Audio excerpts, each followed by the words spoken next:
My name is Bavi Sadayappan. I'm a threat analyst on the financial crime team at Mandiant. And today I want to talk about something a little less controversial than banning ransomware payments.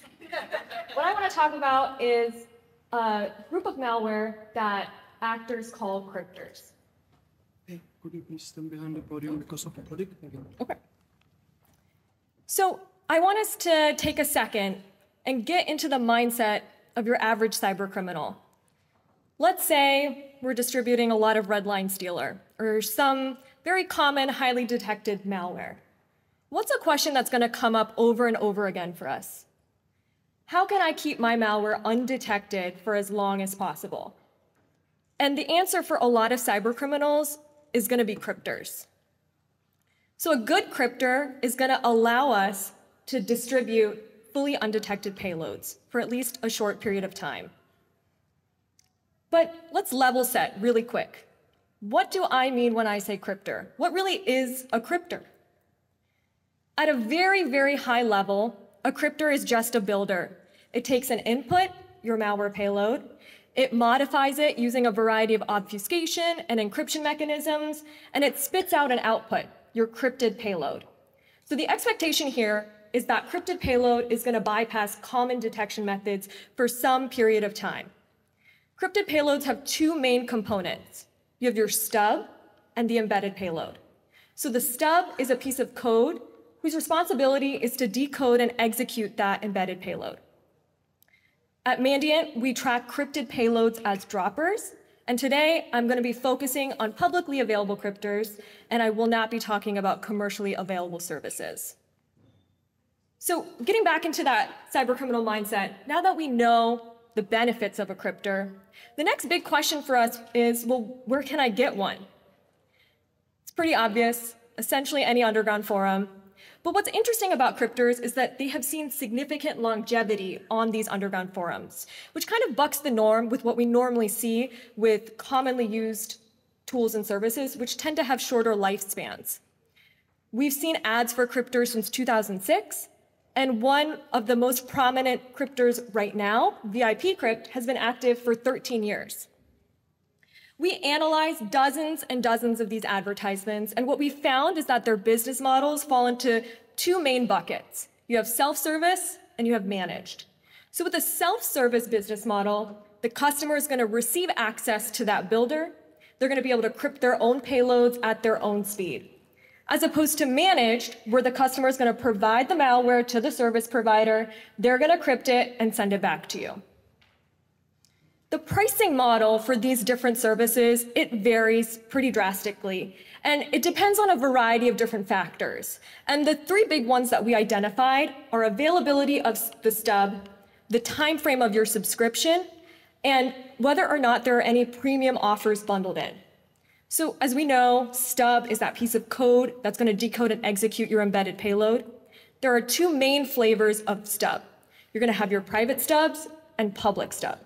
So private, you the customer, the only one who has access to that. As opposed to public, you and a bunch of other customers have access to that particular stub. So it's more widely available. Your crypted payloads are likely going to get detected a little bit quicker. So as you can imagine, public stubs, a little cheaper than private stubs.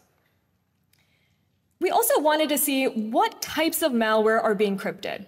So we identified 4 major crypters that are publicly available, and we looked for malware samples that were crypted by them and uploaded to VirusTotal in the past year. And what we found is that over 40% are information stealers. But what's kind of interesting is that a quarter of these payloads are, in fact, ransomware. The vast majority are of this stop ransomware family, also called deja vu. So typically when we see stop ransomware, it's being distributed using SEO poisoning. So you're really relying on the victim to download and execute the ransomware themselves.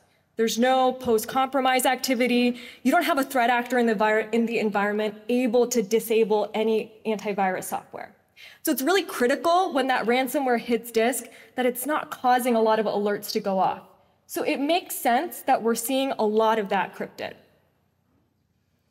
And now I want us to put our analyst hats back on.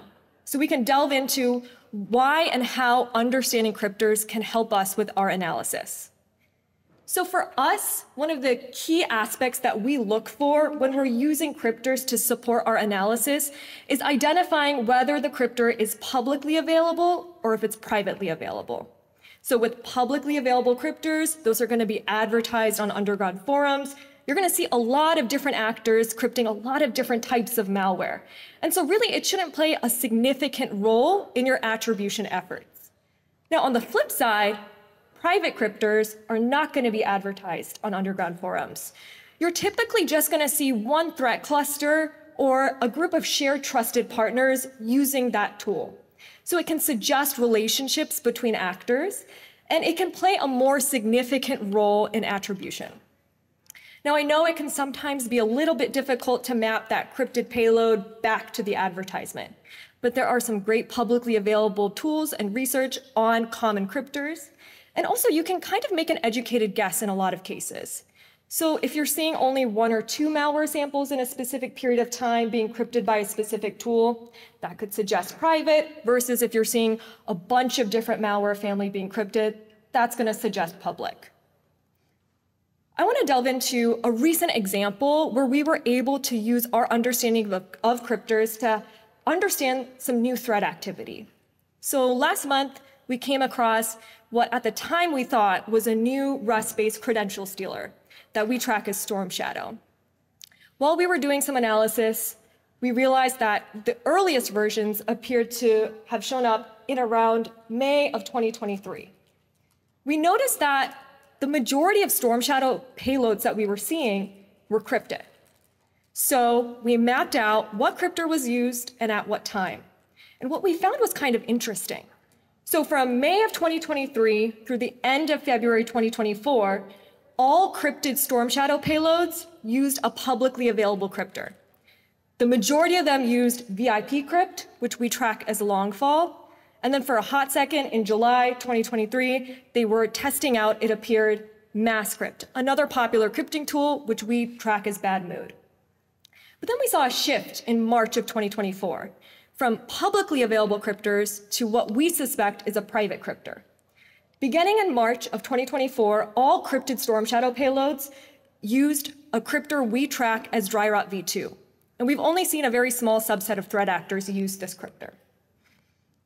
We then realized after we had done a bit of analysis that we actually had some more information about Storm Shadow in our holdings. Specifically, we had a post from an actor back in May of 2023 seeking crypto partnerships specifically for Storm Shadow.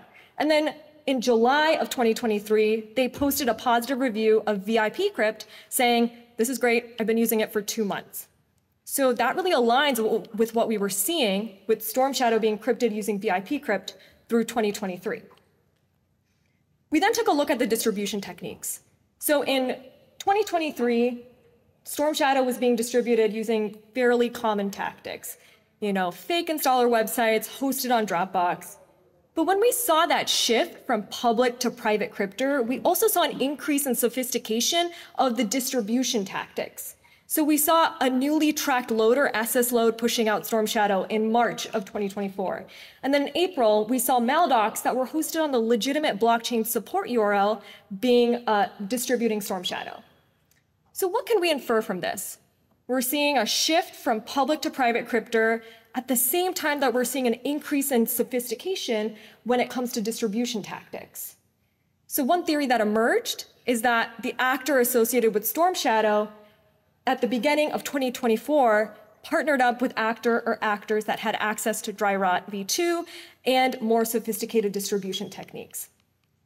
We were only able to come to this assessment because we were able to track and identify what crypters were being used and because we knew their availability.